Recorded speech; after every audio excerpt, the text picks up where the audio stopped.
Brought to you by TechnoSpark 20 series smartphones. I'm superhuman.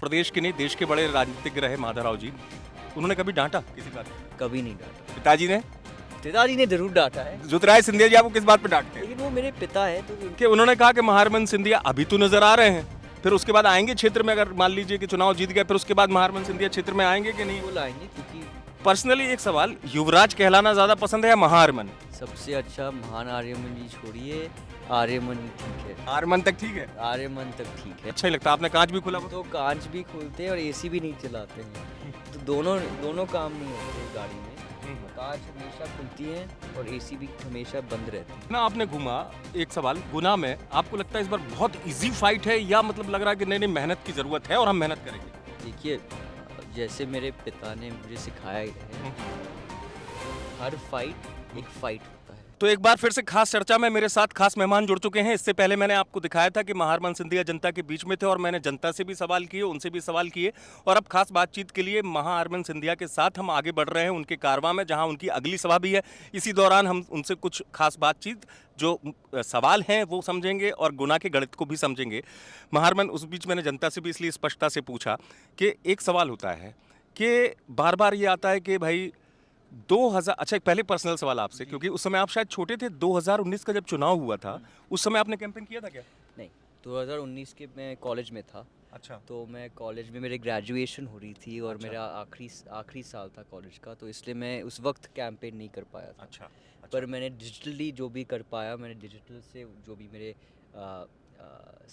Message थे, मैंने Facebook से, Instagram से मैसेज डाले थे, लेकिन मैं ग्रामीण स्तर पे नहीं आ पाया। उस समय नहीं आ पाया, इसलिए मैंने उस समय पूछा कि 2019 से 2024 तक आते आते आपकी मेहनत ज़्यादा बढ़ गई है और आप इसलिए आपका, और मानते हैं कि ठीक है, ज्योतिरादित्य सिंधिया जी का अपना नाम है और गुना सीट उनके लिए भी एक अपने तरीके से एक चुनौती की तरह उन्होंने हमेशा लिया है चीज़ को, लेकिन चूंकि मेहनत आप भी कर रहे हैं तो गुना सीट को जीतना आपके लिए किसी एक एग्ज़ाम जैसा है?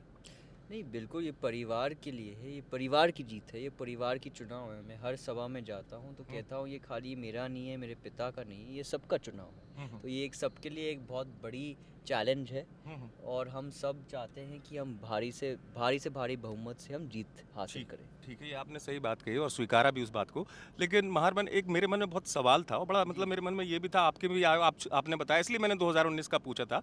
आप कॉलेज में पढ़ाई कर रहे सब कुछ, उस समय जब हार मिली, चूंकि आपकी फैमिली में गुना सीट का ऐसा प्यार रहा है जनता का आपके परिवार के लिए, आजी अम्मा से लेके और आपके पिताजी से लेके और आपके दादा माधवराव सिंधिया जी से लेके गुना की जनता जिता रही। जब 2019 में पहली बार फैमिली में किसी को हार मिली तो आपका रिएक्शन क्या था उस समय? मतलब ऐसा कैसे हो गया? देखिए, जैसे मैंने कहा है, ये जनता है, हम इनको जनता नहीं मानते, ये हम इनको अपना परिवार मानते हैं। तो परिवार के अंदर कभी ना कभी नाराज़गी भी होती है। हाँ, और उनका हक होता है अपना जो नाराज़गी है वो दिखाना, वो बताना। तो बिल्कुल हमारी कोई कमी रह गई होगी जिसके वजह से वो नाराज़ हुए, और उनका हक है नाराज़ होना, और हमारा भी कर्तव्य बनता है कि अपनों को मनाया जाता है। बिल्कुल, हमारा कर्तव्य बनता है कि हम नीचे ज़मीन पे आके लोग को फिर से अपनाएं और लोग को मनाएं, ताकि वो फिर से हमारे साथ जुड़े और वो प्यार की जो संबंध है, जो हम दिल में बसाना चाहते हैं, हम वो प्यार का जो संबंध है वो फिर से लोगों के दिल में हम बसाएं। अगर नाराजगी थी भी तो भी, लेकिन आप चूंकि इतना कैंपेन कर रहे हैं और 400 गांव लगभग महारमन कर चुके हैं, जैसा महारमन हमको बता भी रहे थे, इस बार आपने फील क्या किया? मतलब जेन्युइन, मैं इसलिए सवाल पूछ रहा हूँ आपसे कि मतलब जनता से आपने कहा कि जुड़ना है, अगर कोई नाराज है मनाना, तो बिल्कुल, आपको जेन्युइनली मुझे इस बार बहुत बहुत प्यार मिला है जनता से। वो आगे आके कह रहे हैं कि अब इस बार हम चाहते हैं कि आप फिर से आएँ, हम फिर से गुना क्षेत्र में आएँ, ताकि वो प्रगति और विकास जिस तरीके से हो रही थी वो फिर से आए। वो चाहते हैं कि जिस तरीके के साथ हम ग्वालियर में भी हमने विकास लाया पिछले 6 महीनों में, नए हवाई अड्डे के साथ, नए रोड्स के साथ, नए रेलवे स्टेशन के साथ, उसी तरीके के जो विकास और प्रगति है हम इस क्षेत्र में भी लाएं, और वो शुरू हो गया है। आप गुना शिवपुरी में देखिए, नए हवाई अड्डे घोषणा की गई हैं। आप अशोकनगर में देखिए, हमने नया मेडिकल कॉलेज घोषणा किया था आचार संहिता से पहले। तो ये सब चीज़ें अब हमने शुरू कर लिया है, और जनता से मांगने से पहले हम वो प्रयास शुरू कर लेते हैं अपना। तो हम चाहते हैं कि इस प्रगति और विकास के द्वारा हम अपना जो प्यार है, जो हम बसाना चाहते हैं हर व्यक्ति के अंदर, इसके द्वारा हम नहीं, बसाएं। क्योंकि चुनाव इस दौर में डेवलपमेंट ही देखे जाता है, जो आप बात कर रहे हैं। क्योंकि चुनाव अब वो नहीं है कि मतलब इस तरीके से के नाम से लड़ लिए किसी के। अगर आपने डेवलपमेंट किया होगा तो जनता आपको प्यार करेगी। बिल्कुल। और जनता बहुत ही तेज़ है। लोग सोचते हैं कि जनता को पता नहीं है, लेकिन जनता को सब कुछ पता है।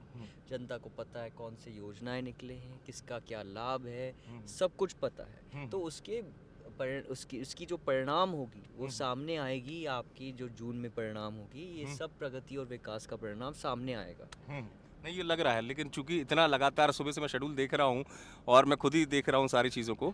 अब ये बताइए मुझे कि राजनीति में आपने शुरू में मुझे इनकार कर दिया, लेकिन ये तो राजनीति की पाठशाला है इस तरीके का कैंपेनिंग। देखिए, ये पाठशाला नहीं है हमारे लिए, ये पीढ़ियों से हम जनसेवा करते आ रहे हैं। तो ये हमारे खून में, अब डीएनए में आ गया है कि हमें जनसेवा करना है। हाँ, हमारे लिए राजनीति अभी एक माध्यम है जिससे हम जनसेवा कर रहे हैं।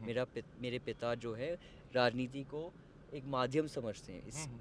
इसी के साथ मेरे लिए भी, जब मैं अपने दादाजी से बात करता था जब मैं बहुत छोटा था, वो कहते थे, आर्यमन तुमको जो करना है तुम करो, लेकिन हमेशा जैसे, और पूरी जनता होती थी पास में, और वो मैं उनकी गोदी में बैठता था, बिल्कुल इस तरीके के साथ। और वो कहते थे, देखो आर्यमन, ये सब तुम्हारी परिवार है, तुमको जो करना है करो। मैं ये नहीं कह रहा हूँ कि तुम राजनीति करो, लेकिन जो भी कर रहे हो उसमें जनसेवा आपके डीएनए में होना चाहिए, और आपको लोगों के बीच में आना चाहिए। क्योंकि ये परिवार जो है, ये हमारी राजनीति मूल्य नहीं है इसमें। ये हम ये कर रहे हैं, हमारा ये माध्यम है ताकि हमारी जनता खुश होए। और वो मुझे अपना इतिहास सिखाते थे, अपने परिवार का इतिहास। नहीं, आपके दादाजी जो इतनी अच्छी टिप्स अगर उन्होंने दी आपको कि जनता को परिवार मानो, कभी दादाजी, चूंकि वो इस मध्य प्रदेश के नहीं देश के बड़े राजनीतिज्ञ रहे, माधवराव जी, उन्होंने कभी डांटा किसी बात पर? कभी नहीं डांटा। पिताजी ने जरूर डांटा है। ज्योतिरादित्य सिंधिया जी आपको किस बात पे डांटते हैं? लेकिन वो मेरे पिता है, तो उनका नहीं, कभी किस बात पे डांट तो पड़ी? जैसे कि अपडेट नहीं आते, तो मुझे जो है वो एक कॉर्पोरेट तरीके के साथ हम काम करते हैं कि मुझे उनको हर वक्त एक अपडेट देना पड़ता है कि क्या क्या काम हुए हैं, क्या क्या नहीं हुआ है, क्यों नहीं हुआ है, मुझे भी जवाब देना पड़ता है। तो अभी से मुझे सिखाते हैं कि अपना जो प्रोसेस है वो कैसे चलाया जाए, और वो कैसे लोगों को अकाउंटेबल रखे, जिम्मेदारी दें, और कैसे हमेशा चीज़ें को अपडेट करें ताकि आपको प्रोग्रेस दिखे, आपको एक प्रयास दिखे कि लोग कुछ कर रहे हैं और कुछ ज़मीनी तौर पे कुछ मूवमेंट हो रहा है। तो ये मुझे बचपन से सिखाते आ रहे हैं मेरे पिता, और अब ये भी मैं सीख रहा हूँ कि हर वक्त मैं कॉल कर रहा हूँ लोगों को, हुआ कि नहीं हुआ, क्यों नहीं हुआ है, जनता मांग रही है, करना है। तो मैं उनसे सीख रहा हूँ ये, और सब चीज़ मैं नोट करके रखता हूँ। ये हर जो आपको पर्ची दिख रही है शाम को, ये आप दिखाइए ये जिस तरीके से ये पर्चियां, इतनी सारी पर्चियां महारमन आपने रखी है। ये तो कुछ नहीं है, पीछे आप गाड़ी के पीछे एक फाइल रखी हुई है। हर क्षेत्र का एक अलग फाइल होता है जिसमें हर एक पर्ची जाता है, और चुनाव के बाद हम हर एक पर्ची खोलेंगे, और हर एक पर्ची में लोग से बोलता हूँ, आप अपना खुद का फ़ोन नंबर डालो।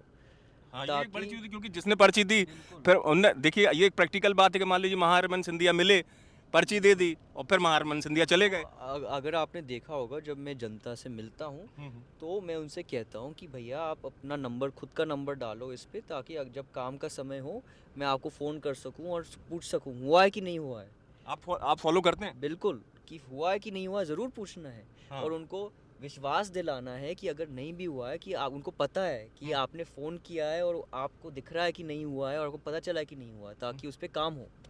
तो इसलिए मैं हर व्यक्ति का नंबर भी लेता हूँ, और पीछे एक फ़ाइल होता है इसमें क्षेत्र बाय क्षेत्र हर हर व्यक्ति के मांग डाले जाते हैं और चुनाव के सीधे बाद वो फाइल खुलेंगे और उस पर काम शुरू हो जाएगा। हाँ नहीं, एक चीज़ है और एक चीज़ और एक जो मतलब लोग कांग्रेस भी कहती है, कांग्रेस का भी कहना यही रहता है कि भाई अभी देखिए, या लोग जो आरोप लगाने वाले हैं, आप मिलते भी जाइए, अगर आपको लोगों को हाथ दे रहे हैं तो आप हाथ दीजिए, क्योंकि आपका काम जो है रुकना नहीं चाहिए, क्योंकि जनसंपर्क है। कि उन्होंने कहा कि महारमन सिंधिया अभी तो नजर आ रहे हैं, फिर उसके बाद आएंगे क्षेत्र में, अगर मान लीजिए कि चुनाव जीत गए, फिर उसके बाद महारमन सिंधिया क्षेत्र में आएंगे कि नहीं? बिल्कुल आएंगे, क्योंकि पिछले 5 साल 8 साल में पहले तो मैं स्कूल में था, उसके बाद 4 साल तो मैं कॉलेज में था, उसके बाद एक 2 साल मुझे विदेश का भी अनुभव चाहिए था कि काम कैसे होते, अर्थव्यवस्था कैसे चलती है, क्योंकि मुझे विदेश का भी अनुभव चाहिए था, ताकि जो अच्छे चीज़ें हैं मैं यहाँ पे लाके कुछ ना कुछ बदलाव, छोटा से छोटा बदलाव करके दिखाऊं जो मेरे अनुभव से था। तो मुझे अब वो अनुभव मिल गई है। मैं 2 साल के लिए अमेरिका में काम कर रहा था, उसके बाद मैं यहाँ बॉम्बे में काम कर रहा था 3 साल। अब मुझे वो एक्सपीरियंस, जो अनुभव चाहिए था अपने देश के बारे में, जो अर्थव्यवस्था है, जो चैलेंज है, जो बिजनेस सॉल्यूशंस है, ये सब चीज़ें के बारे में मैंने खुद से अनुभव लिया है। अब मेरे पास वो आ गया है। अब मैं चाहता हूँ कि मैं ज़्यादा से ज़्यादा वो अनुभव का उपयोग करूँ अपनी जनता के लिए। नहीं ठीक है, लेकिन एकदम मध्य प्रदेश की राजनीति बड़े युवा सक्रिय है, आप सक्रिय हैं, अपने पिता के लिए काम करते हैं। ऐसे ही आपके मित्र हैं कार्तिकेय चौहान, वो भी अपने पिता के लिए कर रहे हैं। तो बिल्कुल। कैसे युवाओं को मतलब ये आने वाले वक्त में राजनीति के लिए है? देखिए, अब जैसे कहा गया है कि हर बेटा अपने पिता के लिए तो सहायता देगा ही देगा। सच बात है। तो अभी हम सब, चाहे आप कार्तिकेय जी के बारे में बात करें, चाहे आप मेरे बारे में बात करें, हम सब जो है अपने पिताओं के लिए काम कर रहे हैं और सहायता दे रहे हैं, क्योंकि एक बेटा का कर्तव्य भी होता है कि अपने माता पिता को का ध्यान रखना, अपने माता पिता को सहायता देना जब वो सहायता मांगते हैं। कुछ पिछले 24 साल के लिए तो वो हमारी सहायता कर रहे थे। हाँ। अब हमारा देखिए, माता पिता हमारा निर्माण करते हैं, और हमारा प्रमाण इस बात का होता है कि हम अपने माता पिता के लिए कितने समर्पित हैं। बिल्कुल। अब हमारी बारी आ गई है कि हम भी उनका बोझ जो है थोड़ा हल्का करें और उनको मदद करें। तो जिस तरीके से कार्तिकेय जी कर रहे हैं और मैं भी कर रहा हूँ, हम सब साथ में, हमारा लक्ष्य वही है। डीएनए में जन सेवा है, लेकिन उसके साथ साथ अपने माता पिता का भी मदद करने का एक कर्तव्य बनता है। इतना आपने घूमा, एक सवाल, गुना में आपको लगता है इस बार बहुत इजी फाइट है, या मतलब लग रहा है कि नहीं मेहनत की ज़रूरत है और हम मेहनत करेंगे? देखिए, जैसे मेरे पिता ने मुझे सिखाया है, हर फाइट एक फाइट होता है। मैच की आखिरी बॉल तक। मैच की आखिरी बॉल तक कोई फाइट इजी नहीं होता, कोई फाइट मुश्किल नहीं होता। हर फाइट आपको 100% देना है। ऐसे कभी आपको महसूस नहीं होना चाहिए कि आपने 100% नहीं दिया हो। और मैंने यही सीखा है कि जब आप ये 100% देते हैं, तब रात को जब आप अपने बिस्तर में लौटते हैं सोने के लिए, तो आप संतुष्टि के साथ सो सकते हैं। नहीं तो आपके मन में हमेशा एक फीलिंग आएगी कि भाई मैं और कुछ कर सकता था कि नहीं, मैं एक और व्यक्ति को मदद कर सकता था कि नहीं, मैं थोड़ा सा आधा घंटा और काम कर सकता था कि नहीं। तो वो हमेशा एक फीलिंग आएगी, एक आपको महसूस लगेगा। तो ये फीलिंग कभी नहीं आनी चाहिए। हमेशा जब आप अपना दिन ख़त्म करते हैं, ऐसे फीलिंग आनी चाहिए कि भाई मैंने जो कुछ मैं कर सका, मैंने 200% दे के किया। नहीं चलिए ठीक है, बहुत संक्षेप में एक सवाल और, क्योंकि उस दौर में कहा गया, आप उस समय भी शायद छोटे रहे होंगे, जब कांग्रेस छोड़ी आपके पिताजी ने, तो एक बहुत बड़ा डिसीजन था। जी। और आप भी बचपन से देख रहे होंगे दादाजी कांग्रेस में और सब चीज़ें, उस समय आपके मन में कुछ आया था?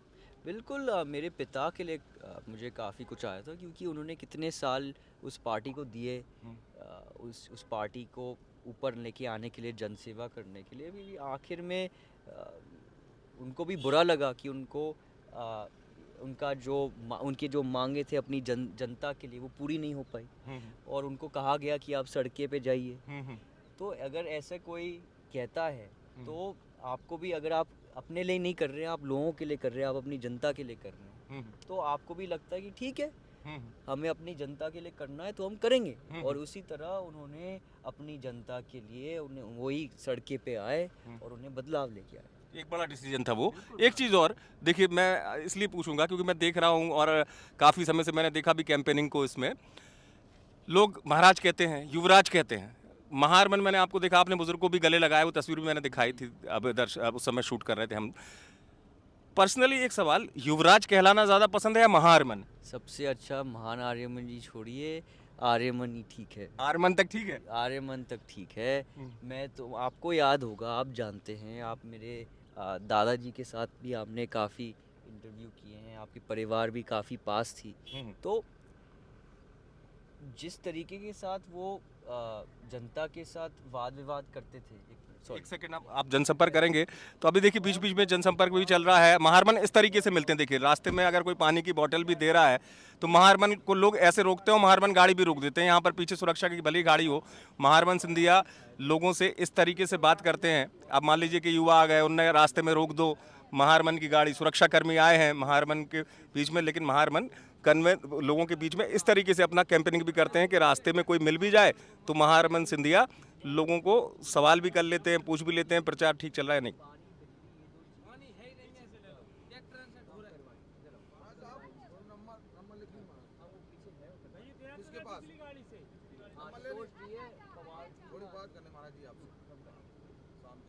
बहुत बहुत धन्यवाद, बहुत बहुत धन्यवाद, हम आपके लिए हैं। तो ये बात हमारी रह गई थी। देखिए जनता के बीच में इस तरीके से महारमन मिलते हैं, ये भी ठीक है, क्योंकि कई बार क्या होता है कि जनता की ये रहता है कि उन्होंने कहा नेताजी का कारवा निकल गया, नेताजी हाथी गाड़ी के, ये बड़ी दिक्कत होती है। मुझे अच्छी चीज़ लगी क्योंकि कहते हैं कि नेता की गाड़ी के कांच अगर ना खोले फिर जनता को अच्छा ही लगता। आपने कांच भी खोला? तो कांच भी खोलते हैं और एसी भी नहीं चलाते हैं, तो दोनों काम नहीं होते इस गाड़ी में।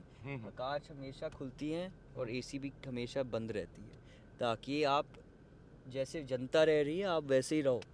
ऐसे ही हमें सिखाया गया है और मेरे पिता भी यही करते हैं। तो हम ज़्यादा से ज़्यादा जनता को मिलने की कोशिश करते हैं, उनके बीच में आने की कोशिश करते हैं और हमेशा हमारे दरवाजे खुले हैं, कभी बंद नहीं रहते। चाहे जितने भी जनता आ जाए। आप पूछ रहे थे कि आपको क्या पसंद है, आर्यमन, महान आर्यमन। मैं कह रहा था बिल्कुल आर्यमन पसंद है। और ये जो है आपको पता होगा, जब मेरे दादाजी भी थे सब उनको भैया करके कहलाते थे। मेरे मन में वही सवाल था, क्योंकि माधवराव जी को लोग भैया ज़्यादा कहते थे महाराज की तुलना में। बिल्कुल उसी तरह मैं भी लोगों से कहता हूँ कि भैया मैं बस आर्यमन हूँ, आर्यमन कहलाइए, भैया कहलाइए, जो भी कहना आप कहलाइए। हाँ चलिए, अभी फिर गाड़ी रुकी है थोड़ी देर। देखिए जो मैं कह रहा हूँ कि महारमन से मैंने सवाल भी किया कि ये गाड़ी रोकते हैं कि नहीं रोकते। अगर लोग रोकना चाहें महारमन सिंधिया को, तो लोग अगर रोकते हैं तो लोगों से मिलते भी चलते हैं। और एक बुजुर्ग इस बीच आएंगे तो इनको मिलना है, तो इस तरीके से मिले। तो मैं भी इसी बात के साथ आपको ये कहूँगा, महारमन ना कहते हुए आर्यमन ही कहते हुए कहूँगा कि कॉन्फिडेंट है। बिल्कुल कॉन्फिडेंट हैं। और ये जनता से ये महसूस हुआ, मुझे हो रहा है, वही उभरता बाहर आ रहा है कि भाई इस बार आप ज़रूर भारी बहुमत से जीतोगे। और जिस तरीके से जोशीले स्तर पर जनता आ रही है पास में, मुझे लग भी रहा है कि इस बार हम काफ़ी भारी बहुमत से जीतेंगे। बहुत बहुत धन्यवाद, अच्छा लगा। बहुत बहुत धन्यवाद, आपने हमें समय दिया। मैं आपका बहुत आभारी हूँ, बहुत बहुत धन्यवाद। और आपके चैनल का बहुत आभारी हूँ। बहुत बहुत धन्यवाद। आर्यमन कहूँगा, महारमन नहीं कहूँगा, उन्होंने पहले ही कहा है। तो अब देखते हैं आर्यमन जो है वो अपनी मेहनत में लगे हुए हैं। इस मेहनत का परिणाम जो है वो चुनावी परिणाम में निकल कर सामने आएगा और ये दिख जाएगा कि जो क्षेत्र में संपर्क किया है उसको जनता ने कितना चाहा है और कितना वादा निभाया है। आप देखते रहें MP तक।